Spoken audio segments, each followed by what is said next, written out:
Good afternoon. Welcome back to Zodiaco room. And thank you for joining for this very exciting panel. We are very happy to have such a great panelist speakers here. With a special partner, because actually the Creative Europe media desks have been with Winnie Smith-West since the very, very beginning. Actually, even before that, because we have been brainstorming a lot with them. And somehow we always find a way to fine-tune during these years, to grow, to support each other, idea and innovation. And we have been experimenting together, formats, idea, so it came very naturally, the contribution that they gave to this edition of Winnie Smith-West, embracing for change and innovation. Before leaving the floor to Martina Petrovic and Silvia Sandrone, that I thank and that will moderate the session and introduce our speakers, let's give the floor to a short introduction, a short video introduction to Creative Europe Media. Thank you again and enjoy the panel.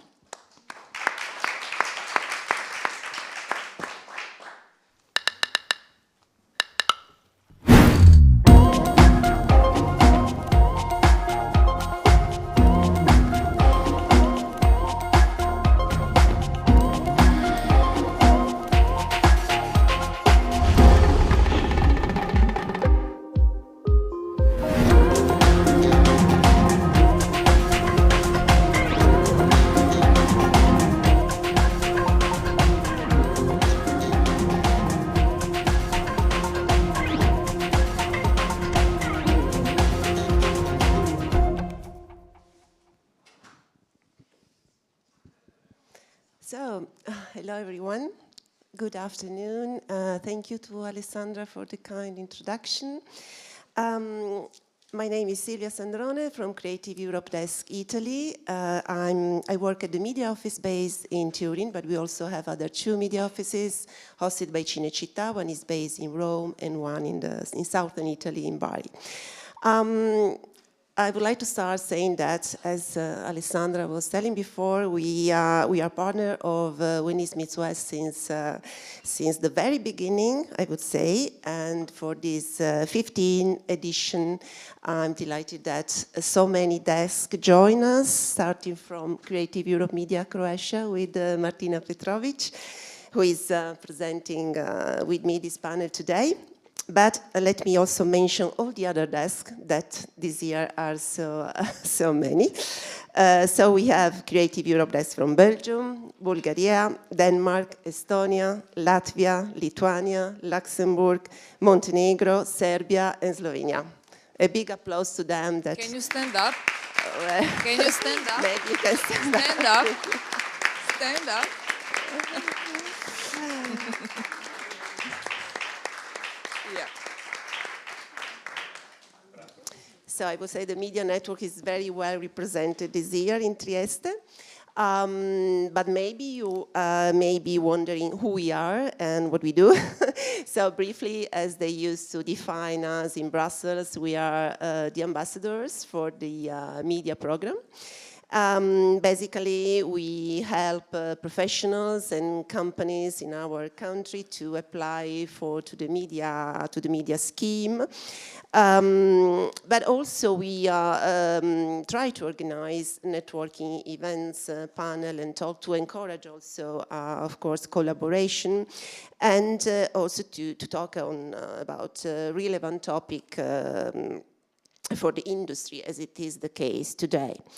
So I'm very happy to introduce our guest speakers, and then I will give the floor to Martina, who will set the context and say why we are here and talking about this today. And then we will also open the floor to you. So we hope that the discussion will be as interactive as possible. So do not hesitate to ask questions. But we will start, after Martina, we will start with Jakob Isak Nielsen. Hello, welcome, thank you for joining us. He is Associate Professor at the Department of Media and Journalism Studies in Aarhus University. Have I pronounced it right? Okay. Yes. Okay, thank you. In Denmark. and is dealing with research on the film and media industry and film and media aesthetics. But today we will focus in particular on a research project, CRECIN, that probably might of you already know, increasing the international competitiveness of the European film industry in small European markets, which has been supported under Horizon. And you have a coordinator from Portugal, right? Okay. Then we will continue with Danna Stern. Welcome, thank you for being with us. She's executive producer, global content executive, and she works across genre and borders, focusing both on scripted and non-scripted productions. Just to mention some of her recent projects, Bros for Netflix, and the documentary Supernova, the music festival massacre, currently available on multiple channels and platforms around the world. She's also founder of Tel Aviv-based Yes Studios. And last but not least, she has been recognized twice by Variety magazine among top 500 global media leaders. And then we'll give the floor to Niels Alberg, also from Denmark, Copenhagen, co-founder and director of Will&Agency, which is a business consulting and services company that developed, and we will focus on this particular project, Publicon, which is supported under a scheme of Creative Europe, innovative tools and business models. Publicum is a service that combines anthropological audience insights with AI technology to help creators to develop and to their audience since the early stage of development, but can also be used, as we will see, in the post-production phase. So I think I can give the floor to Martina and start the conversation. Thank you. Let the change begins. Huh? Welcome, everybody. I think I can speak on behalf of all desks. That is really our pleasure to be here and celebrating 15 years of When East Meets West, and we always like to come here. Though this year we were quite challenged to follow the pattern of innovation. So Alessandro and Alessandra and Carolina said, you need to introduce something different. So, the title is Embracing Change and Innovation Towards Better and Stronger Level Playing Field in the European Audiovisual Landscape. So, we started a little research and decided to bring speakers that would not usually maybe be on the same panel, because we listened to Jakob in Cannes and Berlin only focusing on CRECIN or CRECIN report. I never know how to really pronounce it, sorry. We don't either. Then you would see Danna more being involved in serious mania at NEM in Zagreb and Dubrovnik and Berlinale. And actually a working producer. Yeah, and the working producer, yeah, right. I just a forgot this role, producer. yeah. Quite involved also in some wonderful projects that are supported by media recently. And then we were figuring out, we need also something from this call that nobody really understands under the media program, innovative business tools and models. And it took us some time to really find the speaker that could follow up in this direction of the AI. And we are very privileged and happy that we did found you. Representing the AI tool that I think needs more spotlight, especially when it comes to the Central, Eastern and Southern Europe, because we were not so much aware of it. So this is this opportunity. So we will see what's going to be cooking here. So let's give you some context.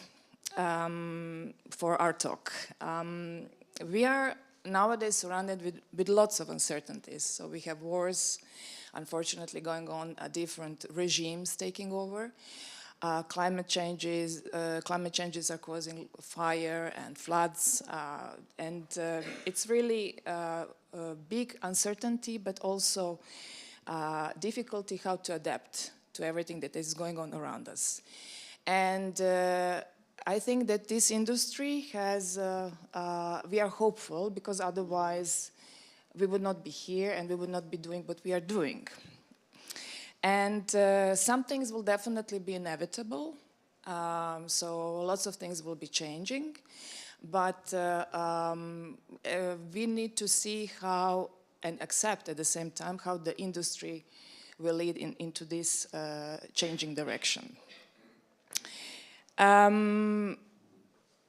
Cinemas. Okay, let's start with the cinemas, because it's our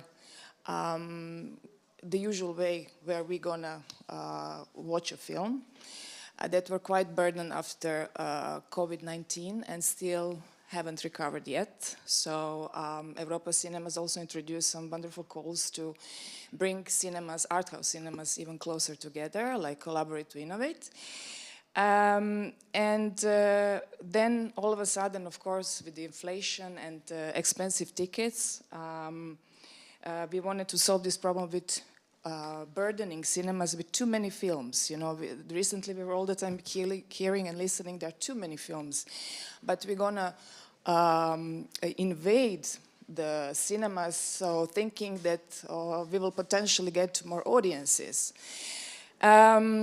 And then all of a sudden, some smaller art house cinemas with the lack of staff and financing, of course, they were more keen into the lazy programming. Okay, we're just going to pick up the winners from Berlin, Cannes, and Venice, and we're going to solve the problem without actually understanding their own audience and, in particular, listening to the needs of their audience. So we will explore this first through Jakob's Krešine report, because this is where his focus is most. And then we will slowly move into the TV content, because it's very trendy and we need to also understand what is, I'm just putting you on the spotlight. So what is that the streamers want? And there is always this fight, do we keep the audience that we have? Or do we search for the new audience? Because we tend to forget those that are already there, already subscribed, and we tend to forget to take care of them. But then we have this new technology, AI tool, that can solve all our problems, any problem, and especially when it comes to our audience.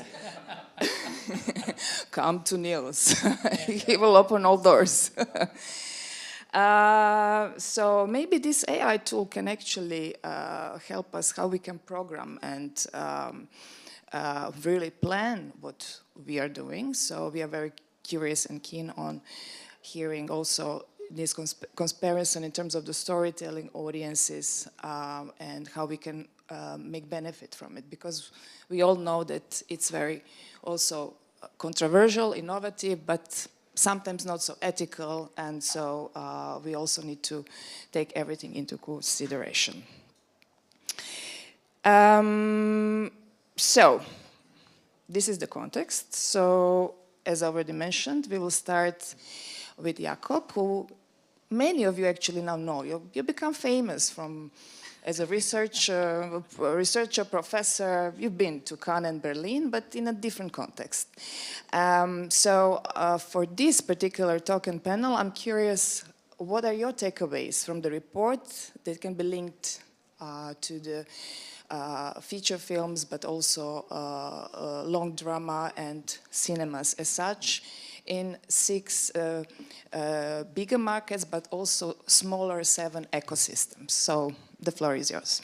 Yeah, thank you very much. And I should add that I'm not just a film scholar, I've also worked on television shows, and I'm in the process of writing a book on the serial poetics of Snap Originals and in comparison with HBO programming. So I'm also a television scholar to some extent, but this project is very film-centric, and apologies for that, I have to say. But so what I'll be saying has to do with to adapt and orient, And I think my first reply to what you're saying, Martina, is I think it's important to remember that cinemas are still important.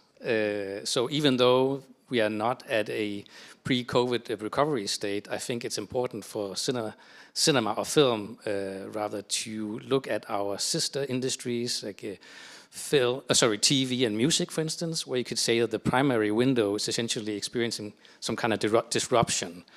And that's something that is not quite the case, at least in the film sphere. So I think there's still a reason to have some kind of, let's say, positive outlook in terms of the future of film. I mean feature film, both documentary and fiction. In terms of how to adapt and how to orient, I want to reflect on some of the key takeaways from a report that we wrote. I led that work, but there were many others involved. I think we were 17 or 19 authors altogether. But that was released at Cannes, on connection with Cannes, but we've made a few adjustments to it actually right here before Christmas. And if I can go to the next slide, I can help explain some of the key takeaways. Okay, thank you. That one, yeah, exactly. These are sort of the 7 small film ecosystems that we are focusing on in our research project altogether. Croatia, Denmark, Estonia, Flanders, not Belgium, has caused me some headaches, but there you go. Ireland, Lithuania, and Portugal. But we did a full report containing qualitative and sort of quantitative portraits of each ecosystem. We compared all these 7 ecosystems across a lot of parameters across the entire value chain, like from funding through to reception, essentially. And all this work was very revealing, I think. But once we had done it, we tried to take a step back and then ask ourselves what actually makes up a film ecosystem. Like, what does the data actually tell us? A couple of things were quite important to us. We could see a strong difference in terms of international orientation versus domestic orientation. So the extreme case was Ireland. So Mexico was a more important market for Irish films than Ireland was, believe it or not, in the decade that we looked at least 2014 through 2022, 23-ish. But another parameter is kind of the emphasis on what we call investment schemes, like tax or production schemes, as opposed to a more subsidy-based logic of actually funding the development and production of films. And there we saw the balance was very different from across these ecosystems. But what all had in common is that they essentially did not have a domestic market that was big enough to have a commercially viable film industry. So the question is then, what do you do? What do you do as an industry? And then we came up with an orientation model, and I can go to it now. And rather than sort of going through it slavishly, I decided to pick some examples, like some specific films that I actually think exemplify these avenues. Because even at the level of the individual film, you can say, okay, this is a very good example of this particular avenue. You will always find cases, also individual films, that are difficult to place in one of these avenues, or maybe they are hybrids and so forth. My first example is a Danish film called Bamse, or in English, A Lucky Man. That exemplifies an avenue that we refer to as cultural resonance. There, the financing logic is kind of mixed, because you're actually aiming to speak in a positive way to sort of the cultural disposition of your audience. Bamse is a biopic about a well-known Danish pop singer who's a household name in Denmark, but virtually unknown outside of Denmark. It was funded through the market scheme, the Danish Film Institute's market scheme. It's a top financing logic. They had private money going into this from TV2, one of the major broadcasters, and from Nordisk Film Distribution, who also distributed the film. It was the 3rd best performing film theatrically. It had close to 500,000 admissions, thanks to Niels partially. You can take the credit for that. He was involved in sort of the audience development process of that particular film. But I think it's also important to say it's a 100% national film in this particular case, and it had no admissions outside of Scandinavia. It had some awards, but also Danish awards. Then in terms of exports, the logic is kind of, okay, we don't have a domestic market big enough. What do? We look for a bigger market outside. There are many examples of that from Ireland in particular, but also from Belgium in particular. Like Belgian family-oriented animation films are a very good example of that. And one example would be Bigfoot Family, which is a sequel. My 7-year-old daughter loves the film, but she has no idea that it's a Belgian film. It also takes place, it's a kind of fantasy landscape, but also identifiable places like Portland and Alaska.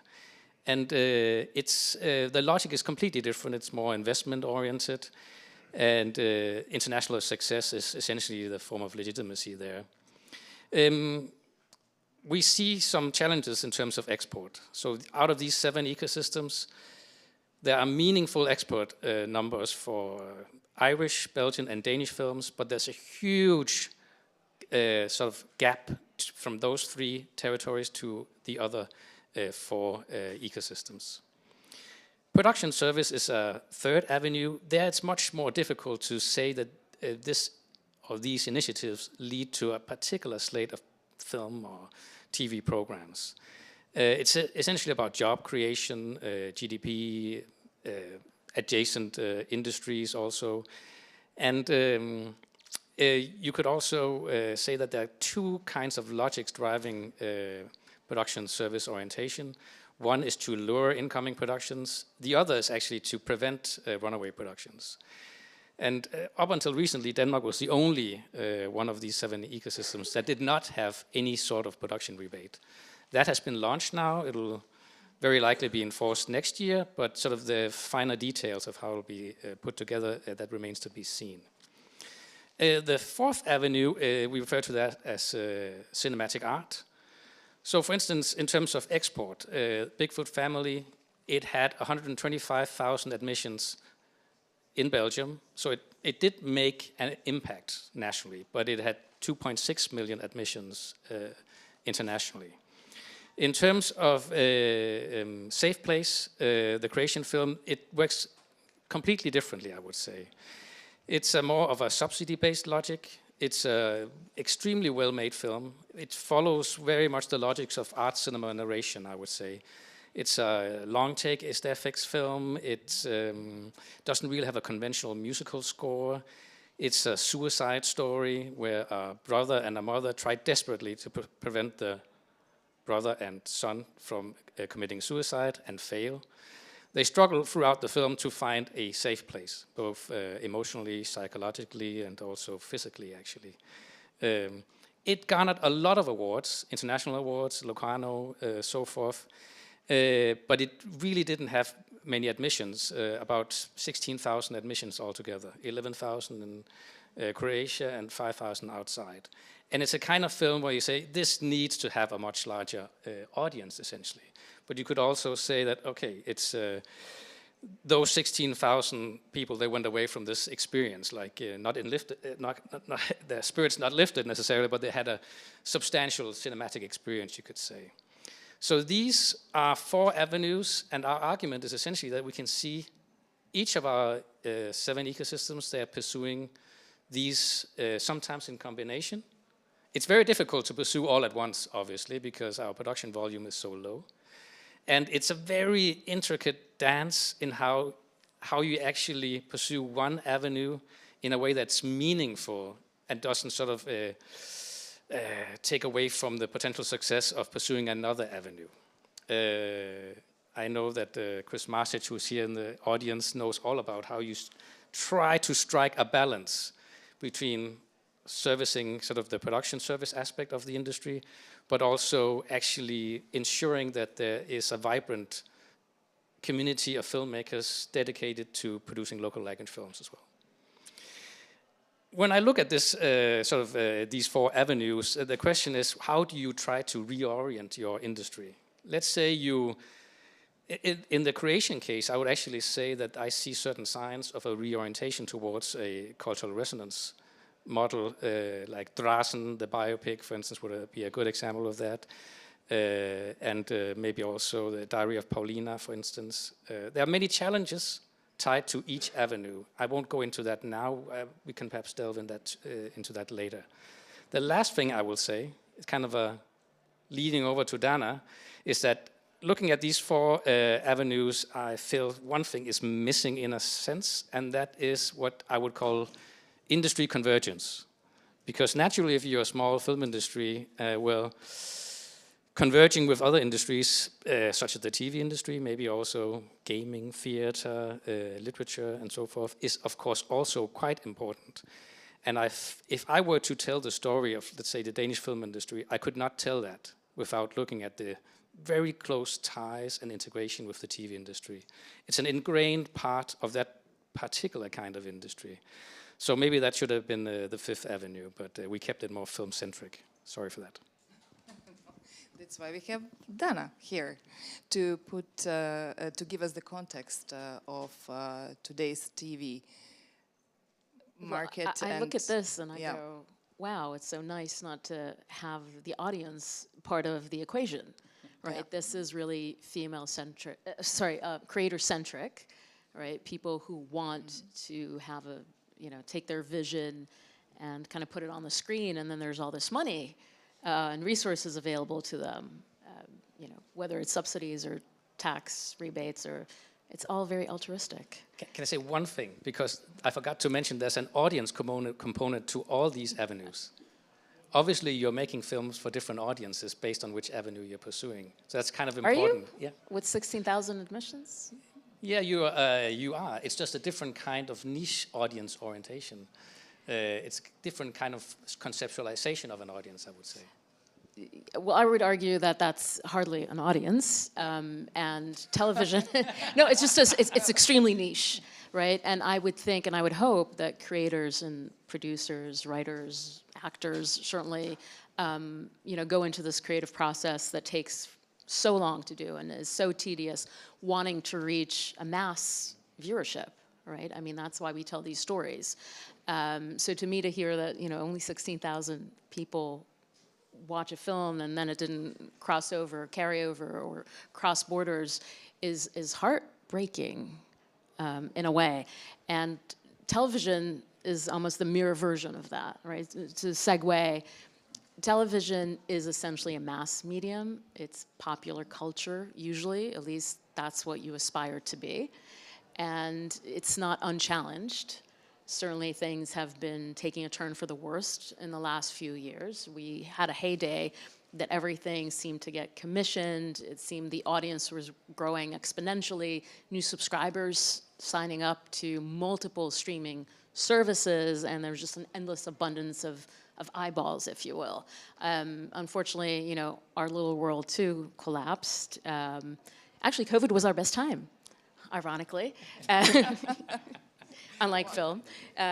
But, during COVID, people were signing up. There's nothing, it's funny to even talk about that in the past, but people were signing up to these services, watching, endless amount of television series, documentaries, docuseries, and just it felt like the market was growing and growing. Then we come out of COVID. This is probably around mid-2022, and the market takes a turn for the worse. It's the first time that Netflix, I'm the first to say it, Netflix. It's amazing we made it this far, right? Not mentioning. For the first time actually reported a subscriber or a negative subscriber growth, which means up until that moment, every quarter they would show incremental number of subscribers, and then suddenly the reverse. And what had happened is the market contracted. That took down everything and everyone dealing in television, and that's a big turn. And this little slide, which, I used to make slides with like bullet points and stuff, and then realized nobody has any patience. I mean, bullet points are too long now, so it's just like emojis at this. That's our entire. We can only concentrate. That's kind of to give an overview of where we are in the television landscape and what has changed. And since 2022, there was a realization that the market was growing too fast. There aren't enough subscribers to sustain that.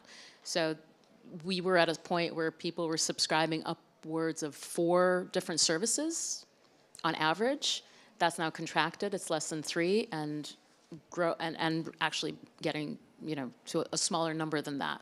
So the entire sector kind of contracted. People understood, and the market understood, and this is a business, right? This is the reason I mentioned Netflix, but obviously they're the industry leaders as far as streaming content. But all of these companies, certainly the big global players, they're all American. And Americans are. I sound American. I'm not American. Before I badmouth Americans, so just a caveat. I am not split personality. It's really market driven, right? And that is, it's bottom line oriented. Are you showing a profit or not? The artistic considerations, the cultural exports, all these nice things that we have in Europe don't exist, right? So it's, it really is, once the market realized that streaming can't just grow exponentially, there was a correction. And the market is now driven by surprise profit. So if it doesn't make you money, if it doesn't go towards the bottom line, don't do it. So they got rid of a lot of programming. There's a general contraction. Less things are being produced. A focus on existing subscribers versus new subscribers. For a while, this industry kept chasing the younger generations, right? Whatever that is. We were all getting briefs to make YA, young adult content. And this is true for the streamers, and it's true for local players throughout Europe and the world, really. Try to make shows for a younger audience. I always find it extremely funny. I live in Berlin now, and I work a lot within the German industry, and there was a call to make young content to get the younger audience to come and watch public broadcasting. Now, if you know anything about the German public broadcasting, it's anything but young. And all the commissioners are, heating retirement age. So it was an interesting experiment that obviously failed because that's not the right medium for that audience, right? You can't kind of take things back in time. You can't get an audience that's used to watching things on their phone, on YouTube, short form, TikTok, user-generated content, influencer content, and kind of wean them back to traditional television. So there's also an understanding that, yes, let's, the subscribers that we have, we're gonna hold on to them. We're not gonna necessarily expand the business by chasing after this. That resulted in a contraction, less production, and obviously a realignment. A lot of mergers and acquisitions. We've been seeing companies sold and bought. And again, this is a business. That's why I keep stressing this.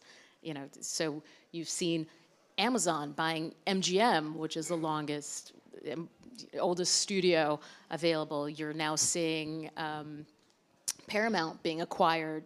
These are all HBO, Warner being acquired by Discovery. All these strange kind of bedfellows really aim to align their resources to deal with this contraction market. Obviously, a lot of AI is going to come up.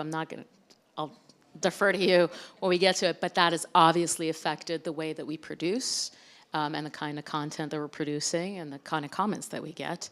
And like you said, politics, war, the environment kind of then, seep into what audiences are looking for, which is lighter, aspirational, escapist, hero-driven kind of narrative versus a lot of the deeper, darker, heavier, what was that, suicide film? Yeah. Safe place. Yeah, than that. But we can also, I think there's a little clicker if we want to see. Yeah. And that has led, and this is, hopefully, right? I think. I don't know how's it going. No. That's it. That's it. Is this going to go forward? All right. Yes. That's going to, okay. That has led, and again, this is, that has led into a kind of a new market. So obviously, things are getting scrutinized more. You have to come in really fully developed.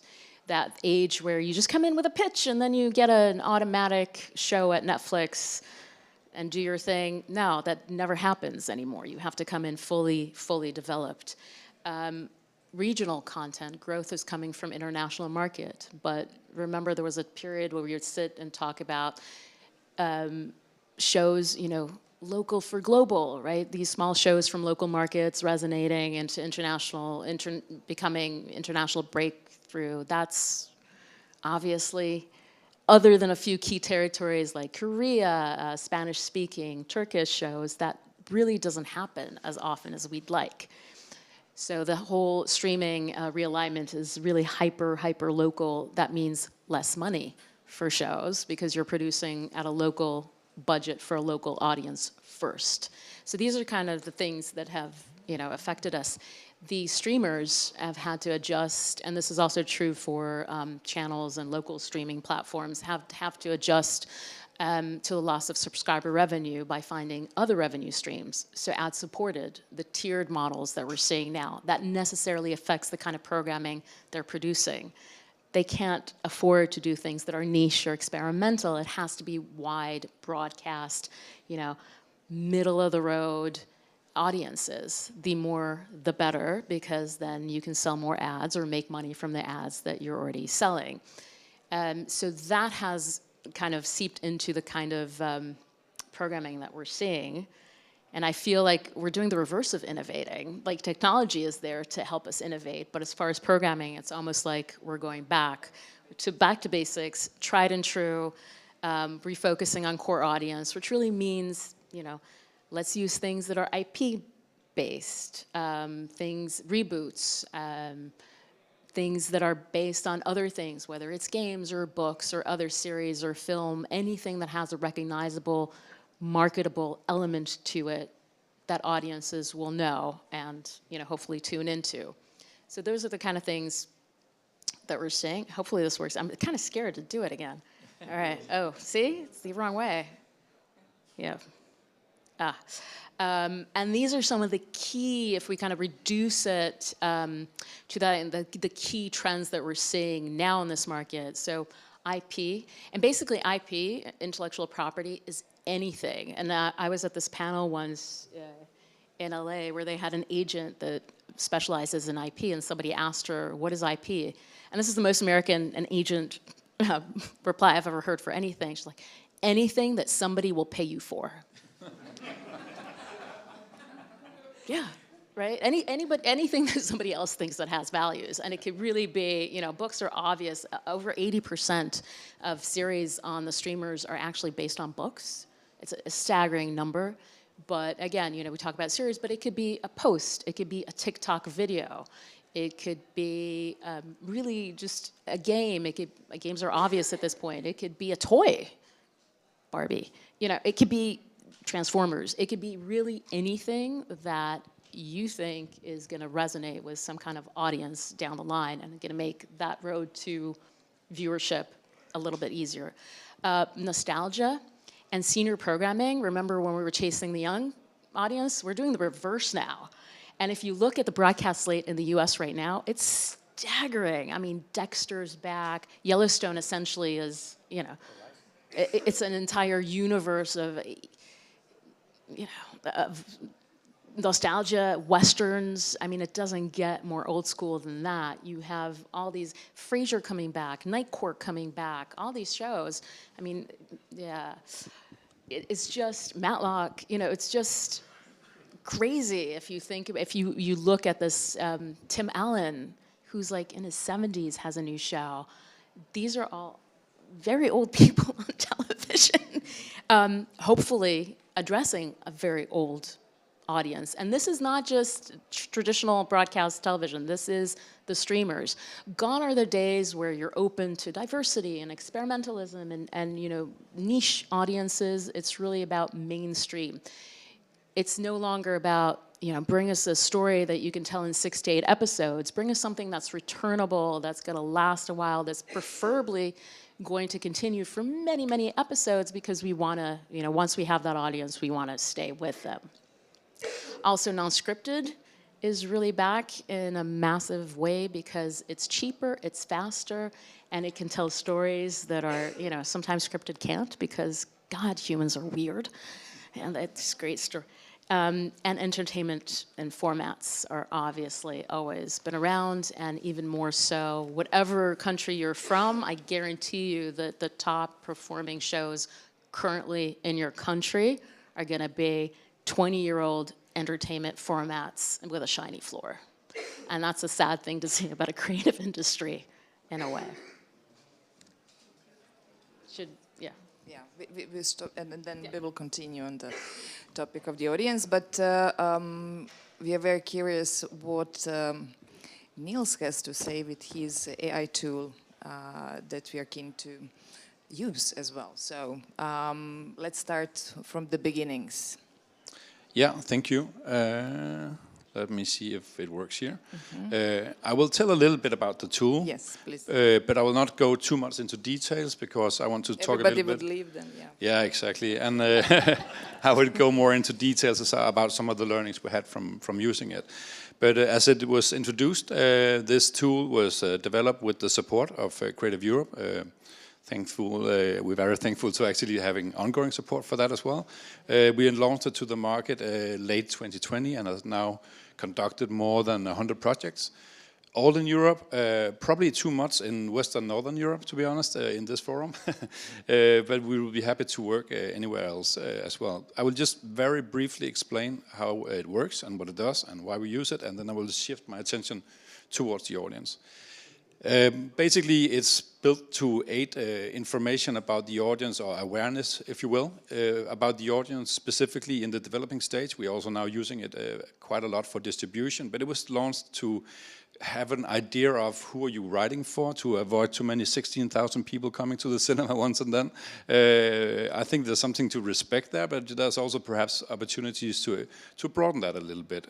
This is specifically launched for the film industry. We also do now work with the TV industry, but this was meant to have a fit to the European way of doing and writing and developing movies, basically. So the first piece of the evil technology, AI, that I'm afraid cannot solve all problems, because we also have to put a bit of work into it as humans, unfortunately.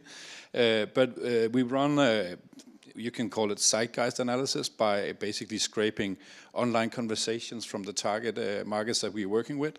We do two things with this analysis. One is to look at where are the intention to the themes that are driving the stories. And the other part is actually often to compare where have people interest in this genre that is kind of the main genre for the project. And the system basically helps us create an overview of all the discourses that are connected to this. It's probably around 100,000 public discussions that can come from Germany or Denmark or Croatia or wherever. This is something we customize for each project, and we then involve the writers, the producers, directors, whoever is involved in deciding what to zoom into and also how to use this in the story. We serve it as what we call open reflections that people can then work further with.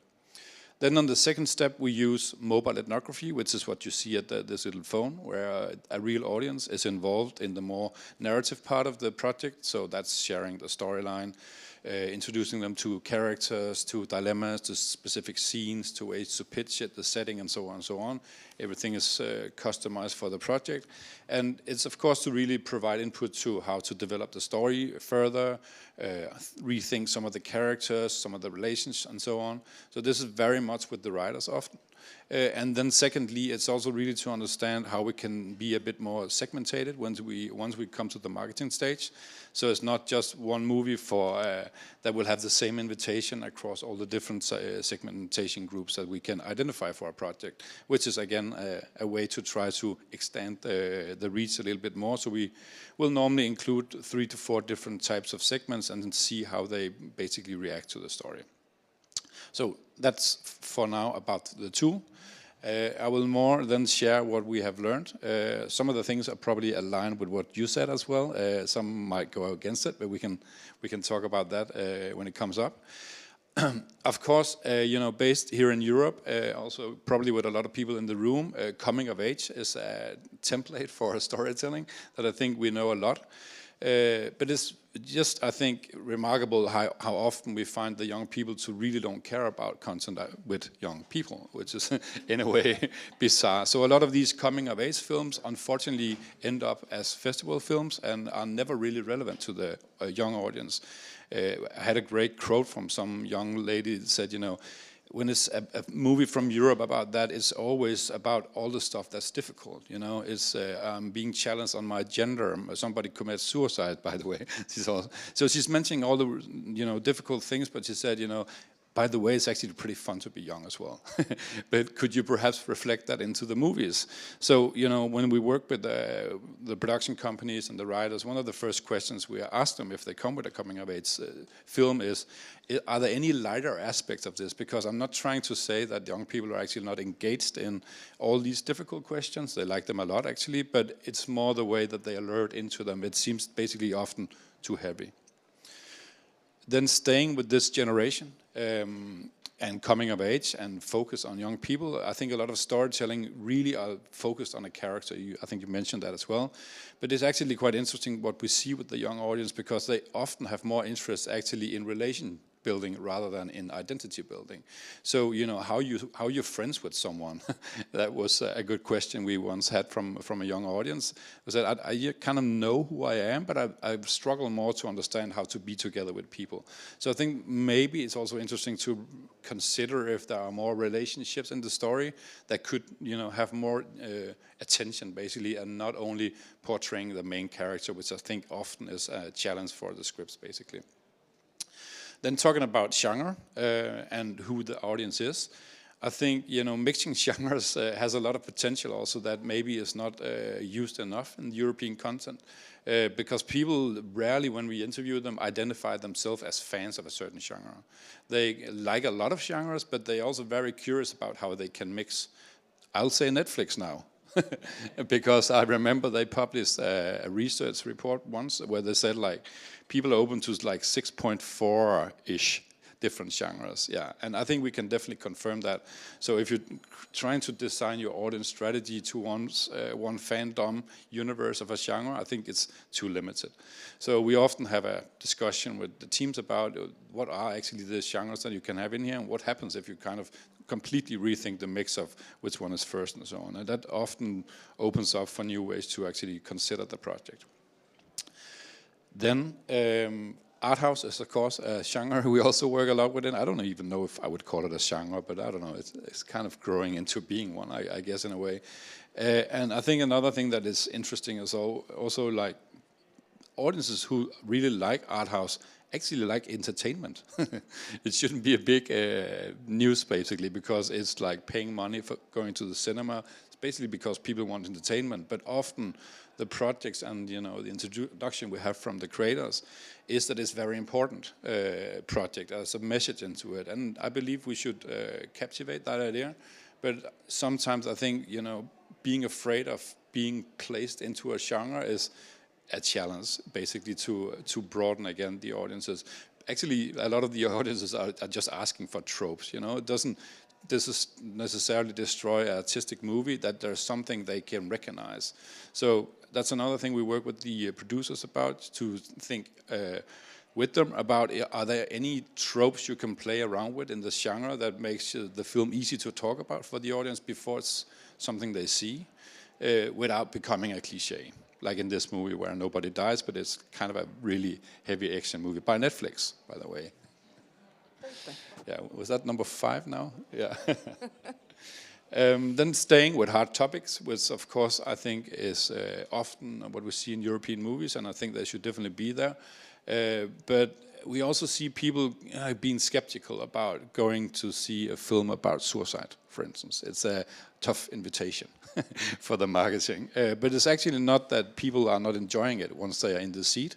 That's definitely what we see often, because when people sign up for our research, they are forced to learn about the project, and they think the hard topics are great. But as soon as it's combined with we call it now elevation, it can be like another thing that is a little bit out of the unusual or the usual. It's much easier for them to engage in hard topics. So it's not like we find they don't want it, but often it's only hard topics. So a little bit of a completely different twist to it opens up for reflections often. Then there's something about pace we also learned, that the people like good storytelling, and understanding of a context and a setting and a character is of course important for a quality story.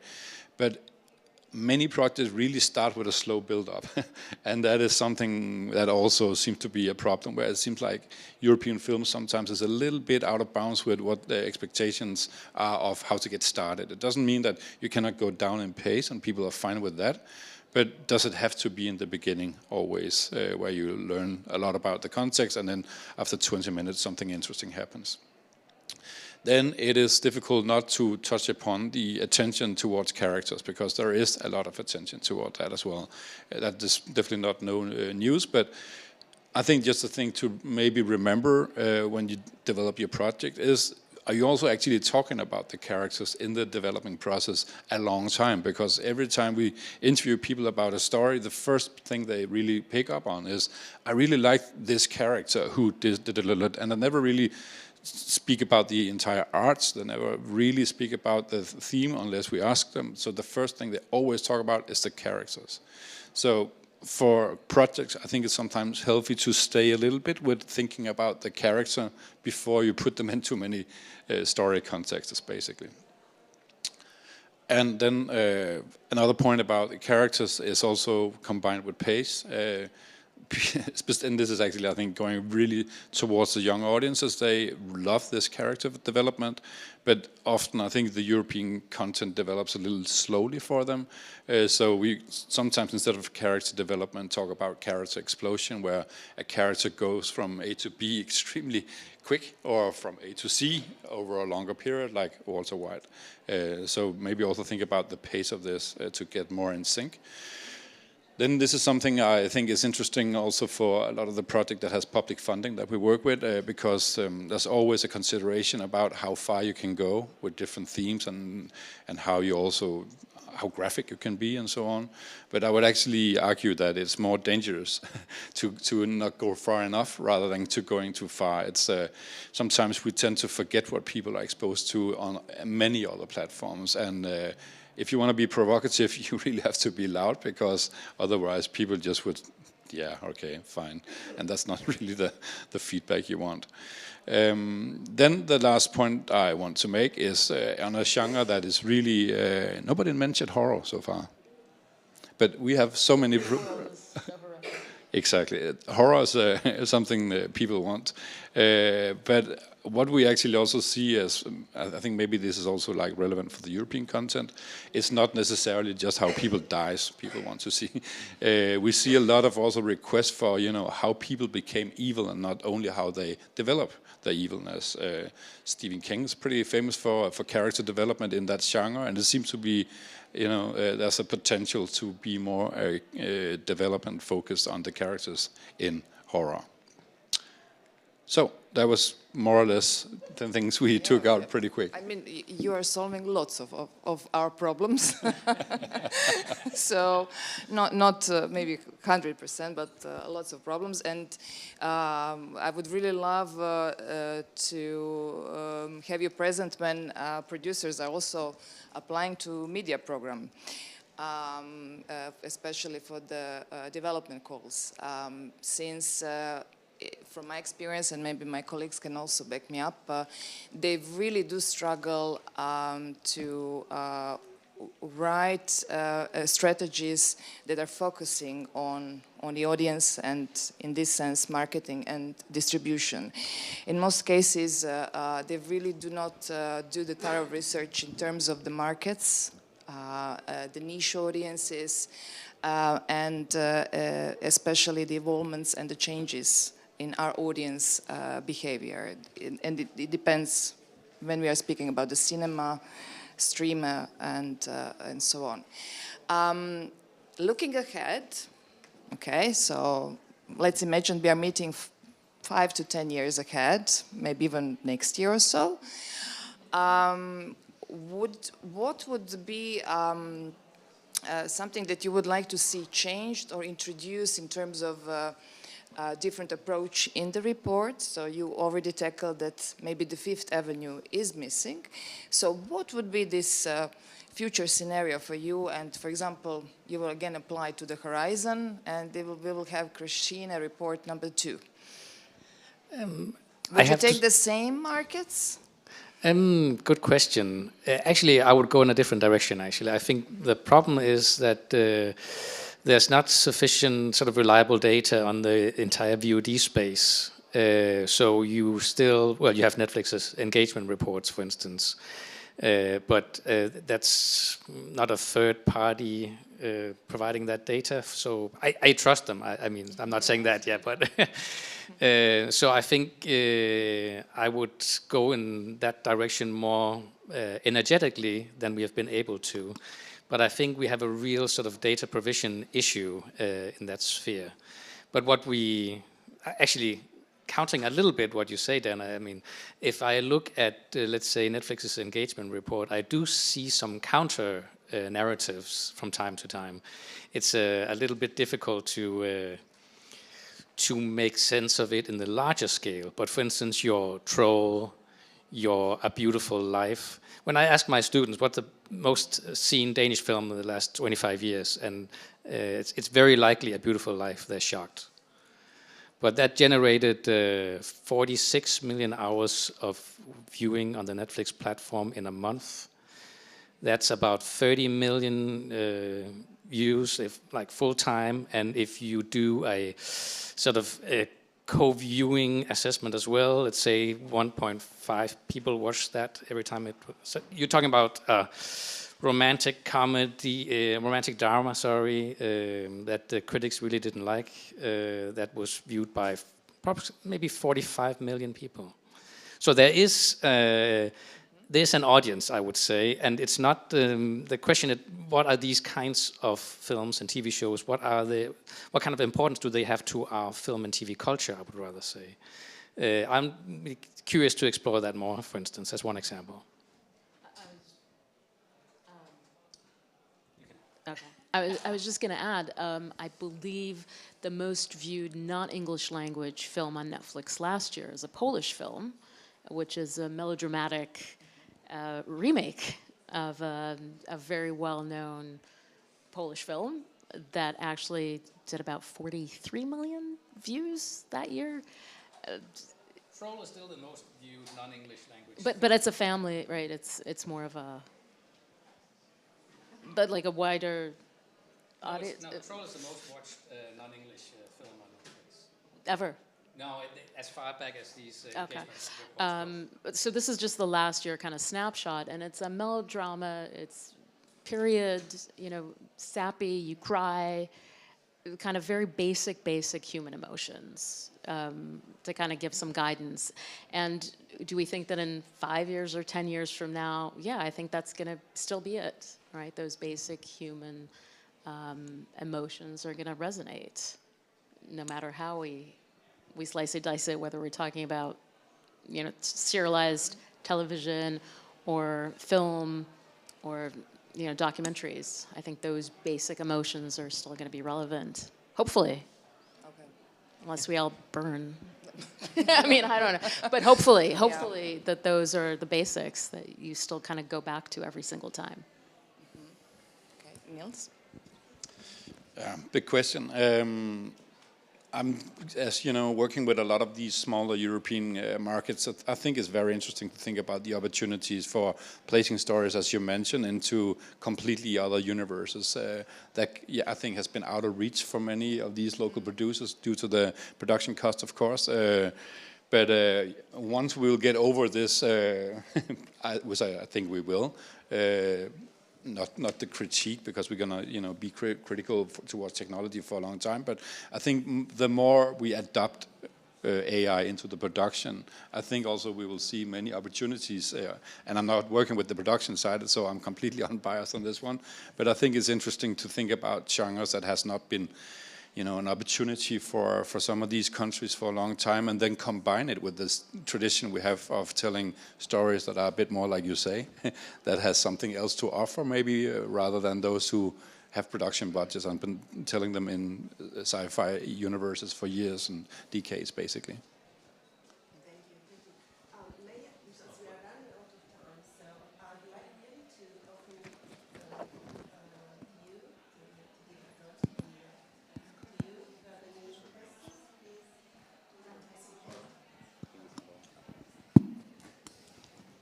questions from the room? No, any questions? They're all shocked. They are shocked. And no, because Martina mentioned Creative Europe call for proposal, and I was thinking, in fact, that we have two that are, the title is Innovation Lab in the cross-sectoral strand, and also, of course, innovative tool and business models. And innovative is a so frequent word in all the call for proposal and in the application forms. How would you define, this last question, how would you define innovation? Is inventing something new, reinventing processes? I think, like Niels said, I mean, we are already in this innovative and new age of production. And that seeps into everything from the kind of stories and the way, you know, we develop them, our access to research, our access to big data, production scheduling, optimization, invoice, everything. You have an app or an AI tool now, you know, storyboarding, location scouting, all this is gonna democratize the process even more, reduce cost, be in the hands of a much younger production, you know, base, I would say. And I think a lot of that innovation is gonna come from there. I'm not sure it's going to necessarily come from the stories that we tell. I think that's going to still be the same and the kind of essence. But the way we tell it and the access that we have to technology by which to tell it, and also distribution.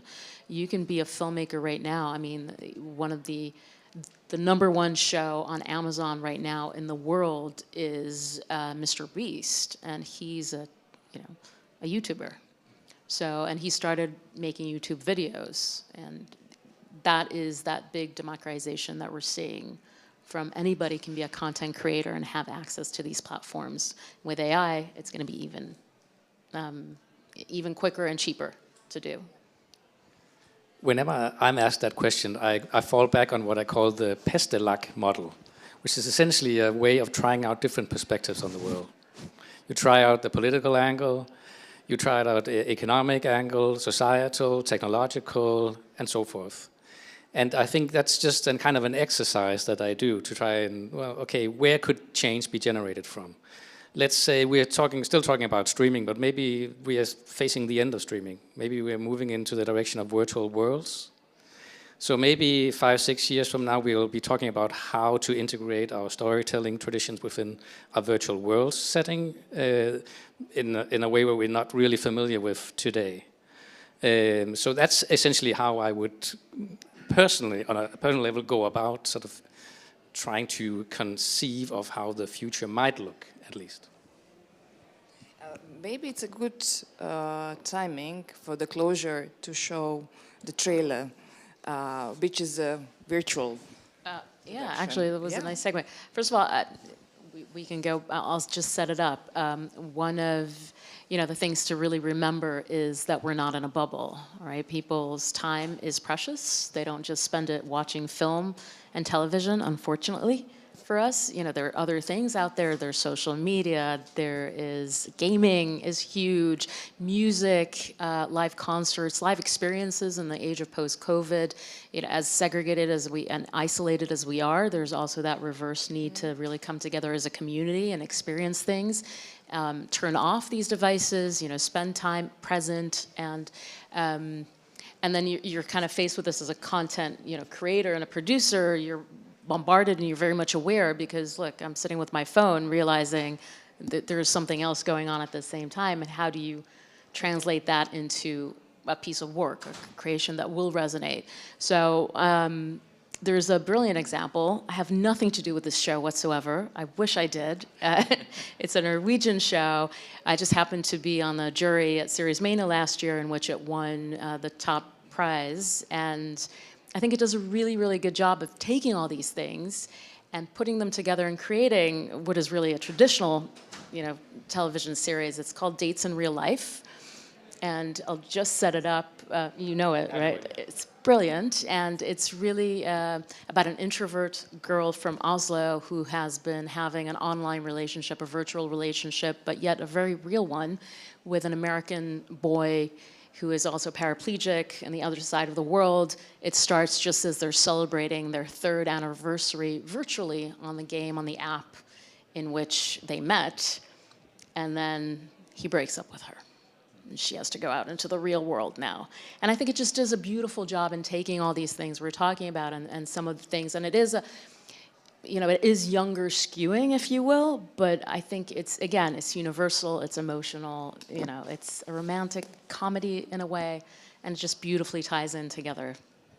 So let's watch a trailer for the closure. Marvin, make a wish. How about 3 more years with you? And just 3? I plan to die in your virtual arms. Fuck, I've been on this stupid app. This girl, she said hi. She lives like 5 miles from me. And we met. Have you kissed her? Yeah. He's with a local bitch now. And he's kissing her for real. But he's never kissed me for real. Ida, you need to get out and meet someone for real. I've never kissed anyone for real. Jeg tror du bare må tilpasse deg i løpet. CCD, Colony Collapse Disorder. 寂しさを紛らわしたくない。一緒に。Jeg prøver også å date. I miss you, Marvin. Du har ikke noen sykdommer, munnherpes. Jeg har det i hvert fall ikke. Online, I'm fucking lovable. But maybe I wouldn't work for you without pixels. I'd just be me. Jeg har tenkt masse på deg. Alt for mye. Jeg skal faen meg bli da, Tonøle. You remember what you said to me after you broke up? What? You said life is change. If you don't change, you die.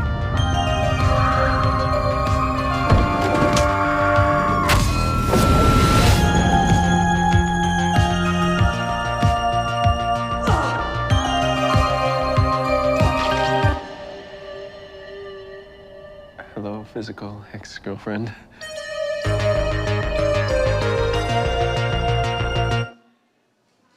Yeah. So this was it. Yeah.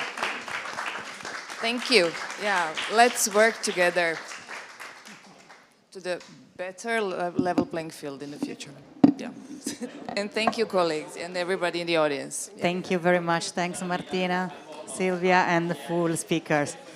Thank you. Our next session will start in 15 minutes. Thank you for joining.